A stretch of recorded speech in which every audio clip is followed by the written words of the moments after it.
This is the old Finland, old Helsinki. That's like a grocery kiosk here, and this kind of stuff is quickly disappearing from Helsinki.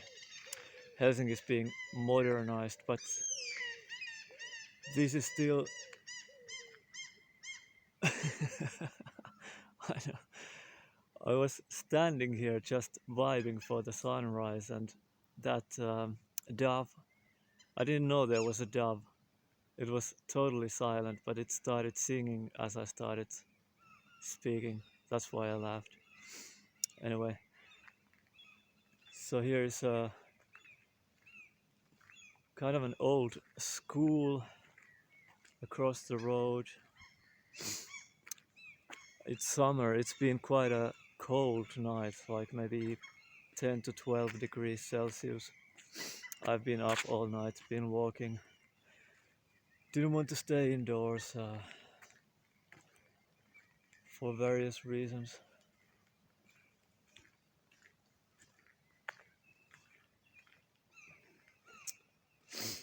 So this is an area, not that most people would be interested, but I've spent a large part of my childhood around here, or youth, because I went to a music school. Actually, one place is behind that building over there. There's a school as well, and there's a proper music school up ahead, which I'm not gonna show because I don't think I will be walking past it.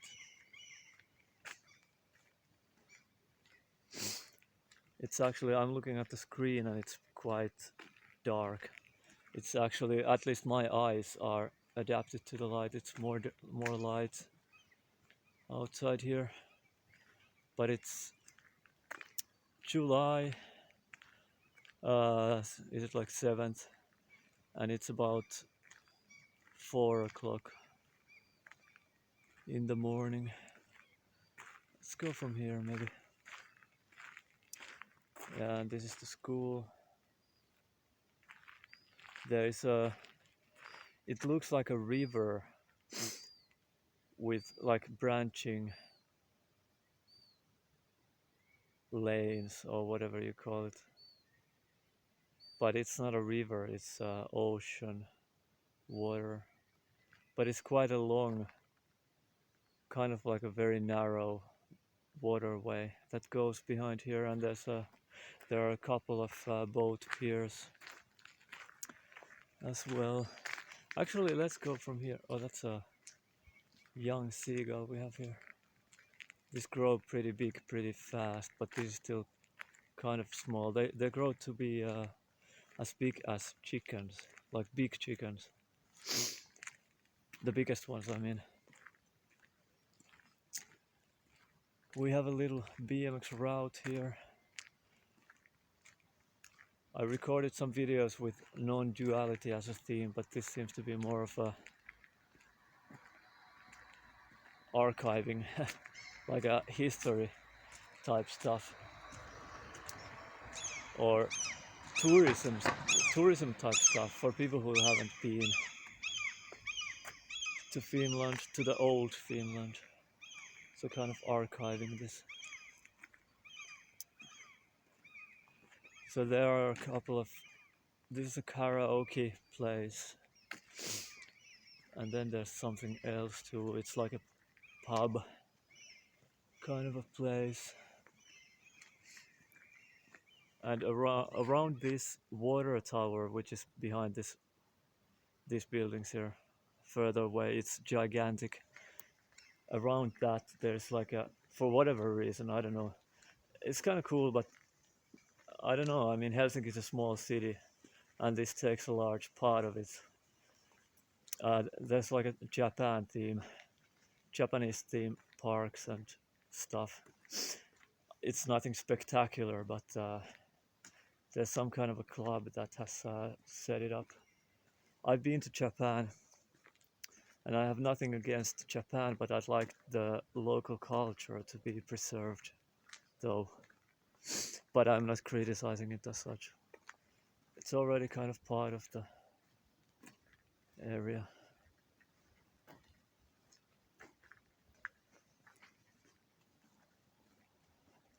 Oh yeah, I'm also recording the sunrise. I'm kind of, I don't usually record these, but since I'm up so early and I have my phone, I've thought about seeing if it's going to be especially spectacular.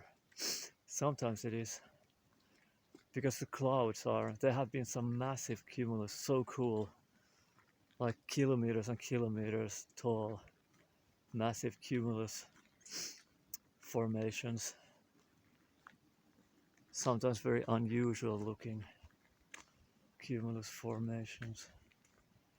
Here is another pub, and this little tower here is some kind of an old electric. Actually, maybe it's related to the phone lines, and those have been shut off. The last phones with the line connection have been shut off within this week, within the past week, which is kind of bittersweet, kind of sadly nostalgic too, or nostalgically sad to think about it, that those times are gone.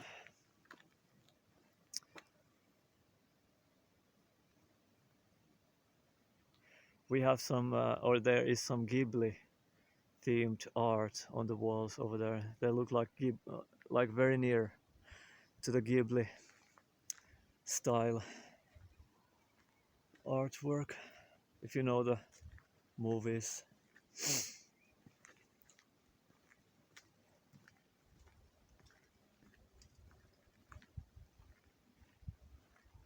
But that's the nature of everything. Everything is fleeting. Nothing lasts. But still, bittersweetness can appear, can apparently appear.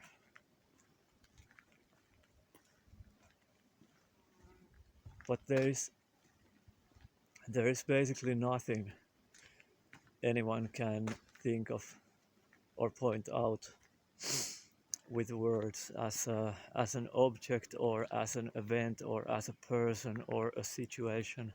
There is nothing that is not fleeting.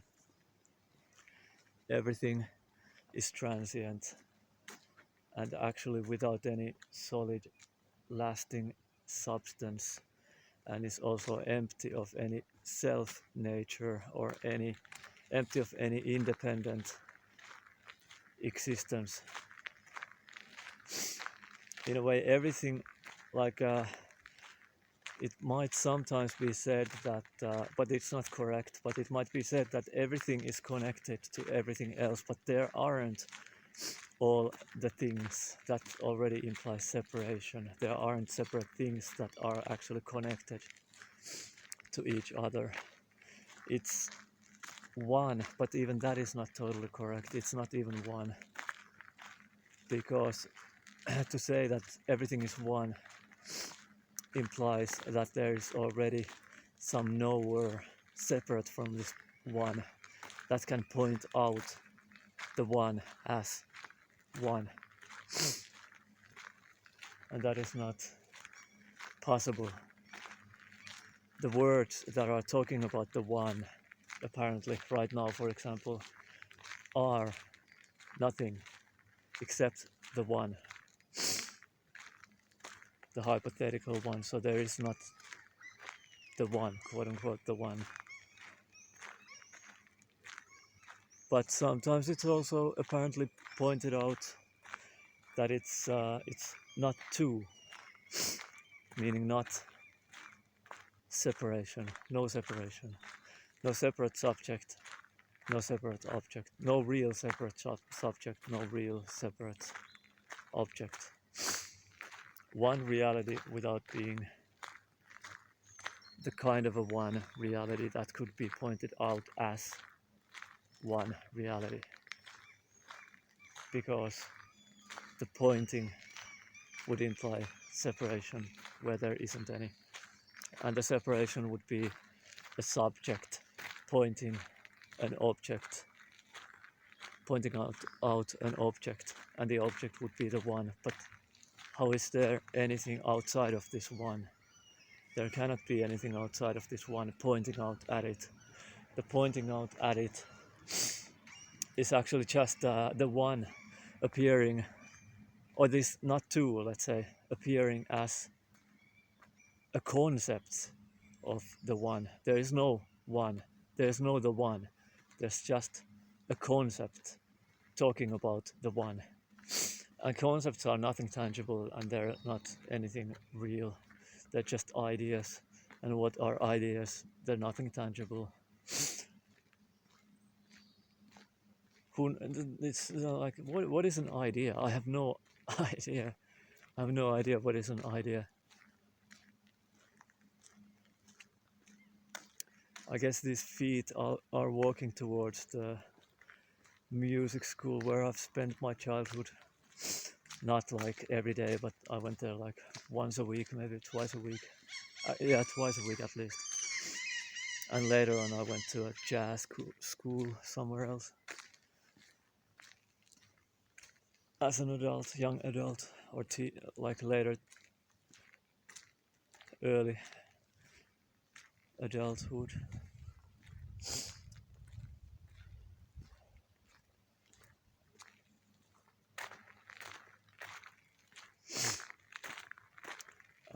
Piano was the instrument, by the way. And like, I don't know. Now that I think about it, it might be kind of unusual to fairly regularly play grand pianos that cost like, how much do they cost? Like tens of thousands of euros.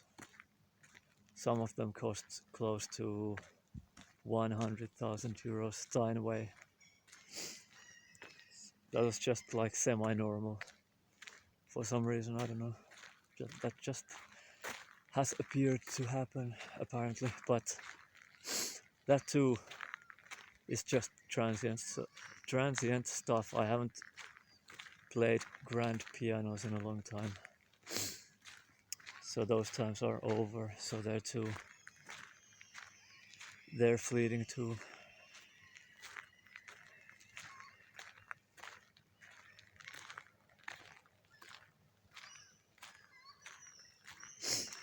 I guess I'll walk to the ocean. We have a pier over there.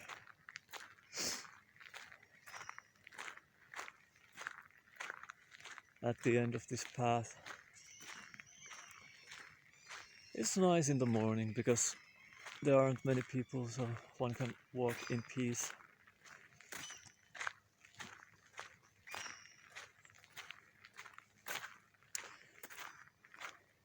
It's beautiful, but not spectacularly beautiful a morning right now. Of course, it kind of depends on how you are feeling subjectively, apparently. Emphasis on the term apparently in this case, because is there really a separate subject? Apparently there is, I guess. Oh yeah. The residential buildings here look like this. A few of them at least.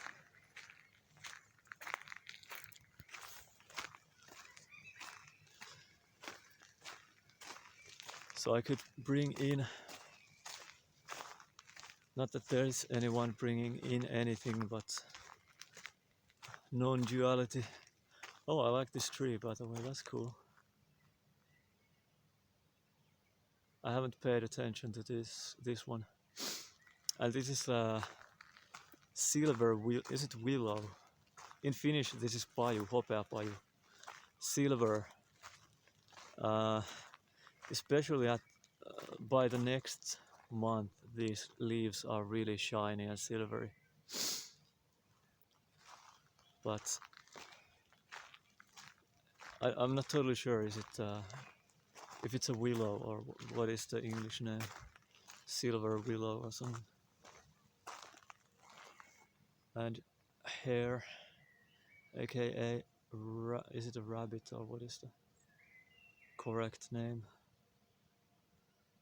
Just hanging out. I don't know if it was sleeping or not. Didn't mean to interrupt. It's sleep.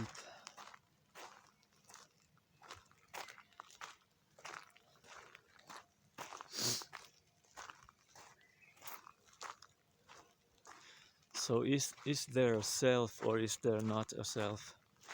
Well, like in Buddhism, it is apparently said that there is no self. All apparent things, everything is empty of self. Everything is fleeting, transient. Everything is dissatisfactory and stressful as well. When there's the personing illusion appearing to go on. But in, for example, in Advaita Vedanta, there's the term Brahman, and that kind of translates also into a self with a capital S. And in Advaita Vedanta, it is said that there is only self.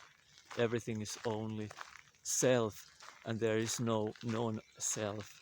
So the non-self in Advaita Vedanta would be basically the so-called ego or superego or the me, which is taken to be a separate self. So non-self in Advaita Vedanta means the separate self, but there is no non-self. I'm not gonna go over there, that's not my route. So I'll just I'll film the water along this way here. We have a couple of streams here. Here's one. And on the other side there's another one, not yet though. So there is only self and nothing separate from it. So only the absolute, only the one reality and nothing separate from it. These words are not separate from the one reality. And the false sense of separation is also only the one self. But at the same time, it could maybe be said, not that there's anyone saying anything, but it could be maybe said that the sense of separation doesn't really exist, only seems to exist, but it doesn't really exist because there is no separation. So how can there be a sense of separation?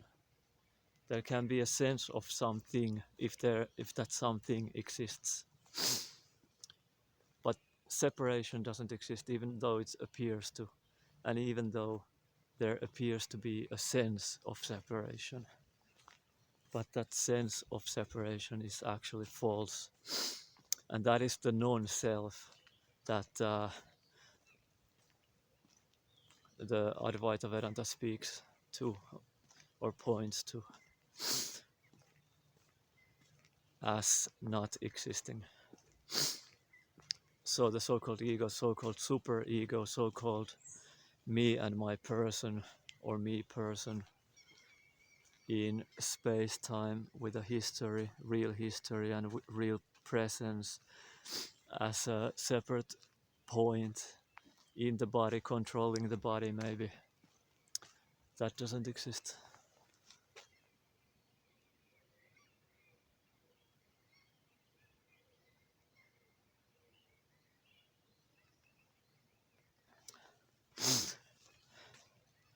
And the big S self that is quote unquote talked about in Advaita Vedanta, the big S self is the same as no self, anatta. Or actually it's more like a, and the anatta there's like a, I don't know how to say it, but there is only Buddha nature, maybe, or there is only, in Buddhism it said or pointed out that there is only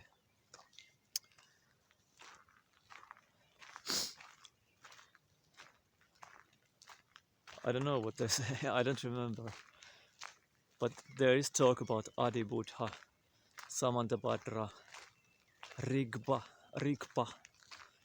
which is like the clear emptiness, cognizing emptiness, the sky of awareness. So that is basically the no, it's not a self. It's not some like a doer self, thinker self, chooser self, but it's the same as what Advaita Vedanta, for example, points out as big S self, aka Brahman. I know this is confusing because like it seems to talk about both the self not being a self and non-self being a or no self being a big S self. But like the main emphasis, by the way, there's a little cottage on that island over there. That looks nice from this angle in this lighting. That island near the center of the screen. There's a little cottage. So the main point, there is only the big S self without any real separation, and the separate self, separate ego, separate me, that doesn't exist. There's no such thing. That's about it. That's what the words point to, apparently, and so to speak. There actually being no point, no real pointing, because there's nothing outside this reality that is not separate, not divided. Reality that is not divided, not two, not separate.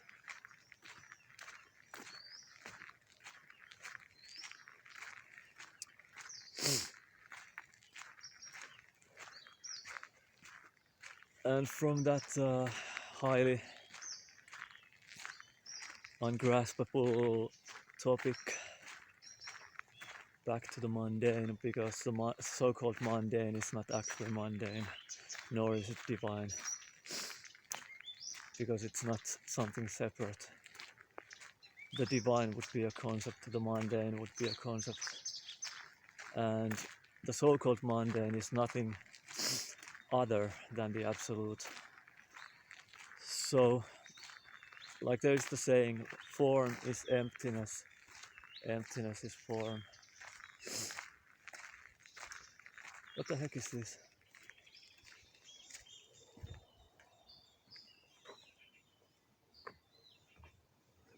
Why is this here? Tarpaulin.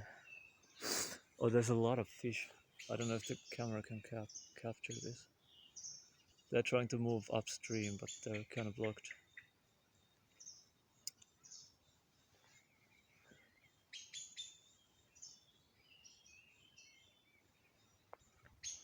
Yeah, so back to the mundane.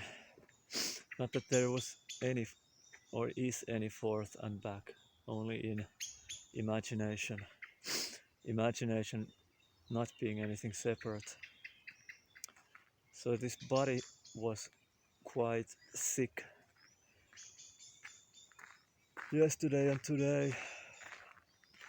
So I woke up with a headache, but usually when I go out, the overall health gets better. So I guess there's a problem in my so-called home. And I've been walking now, even though the body felt really sick. I've been walking now for maybe 12 to 13 kilometers at least. and feeling alright.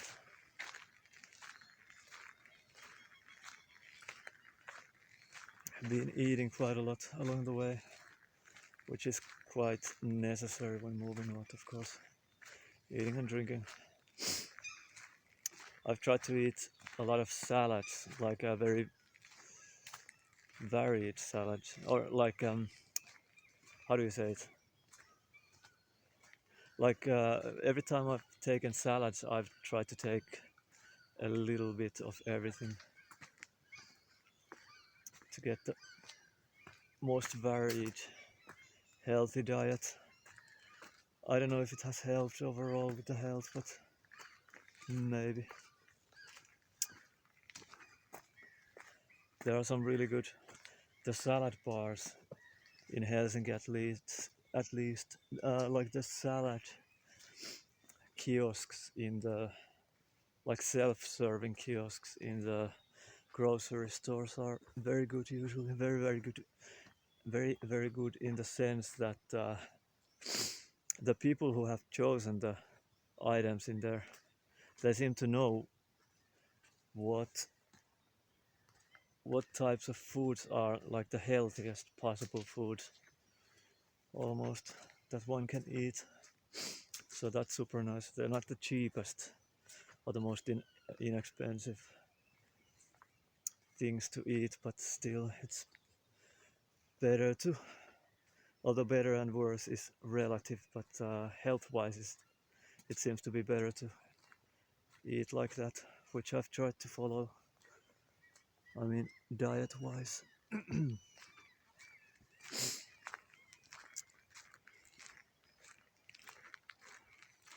So I'm walking away from my apartment and I'm waiting for the metro line to open. It's not open yet. It opens at about 5:20.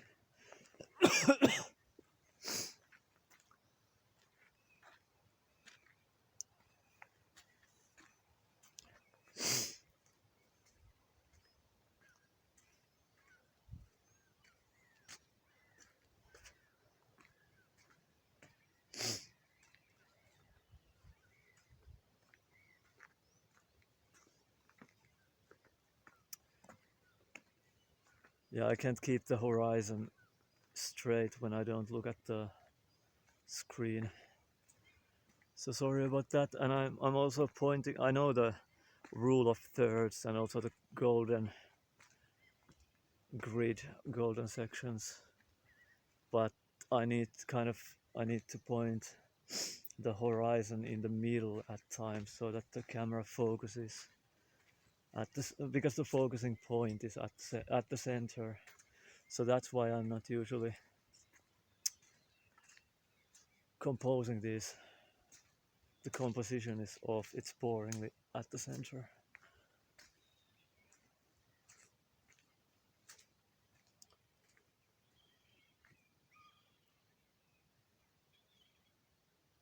Well, whatever. I'll try to, like, this is the rule of thirds. Actually, like, the horizon is at the third line here. And like right now the birds are at the crossing, like there maybe. It's at the four corners. There's a beach, like a swimming beach over here, and there's a sauna as well, to my knowledge. I've never been there, but every time I've walked, or many times I've walked past, especially in the summer, I see people coming out of that building, so I assume with swimsuits or, well, sometimes naked. So I've assumed that it is a sauna.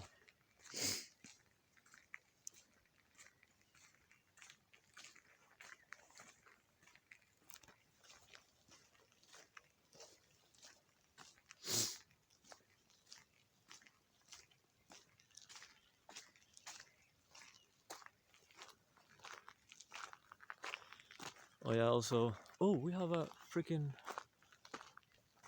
wow, look, is it visible?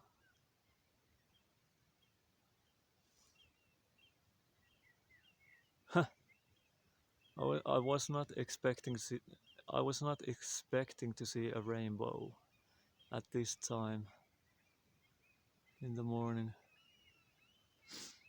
So this here to the right is a cape, and that to the left, behind there, that forest, that's that's an island. I've been there multiple times. It's full of cottages, and it has some animals like farm animals like goats, sheep. I don't remember if there are cows over there.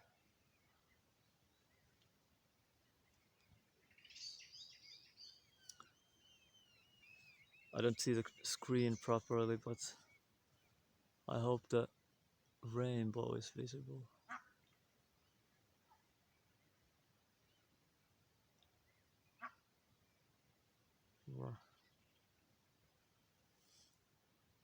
I mean, okay, I see it now. The rainbow is visible. So this is why I started recording. I was hoping to see something nice like this. Rainbow is, by the way, rainbow is one of the main symbols in Tibetan Buddhism. In Dzogchen, for example, Mahamudra.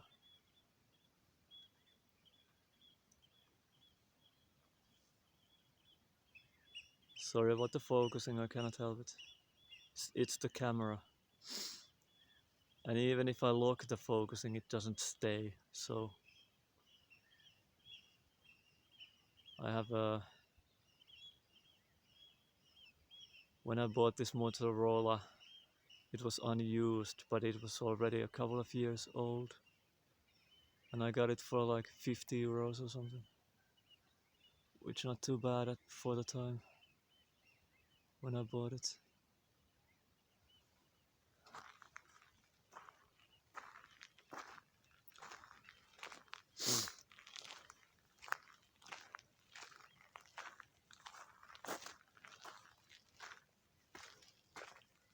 Ooh, I don't want to get too close, just because I don't want to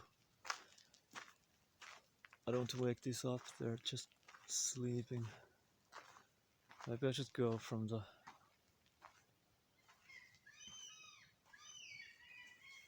a bit further away. I'll be quiet when I passed, or when I pass these. I don't want to bother them.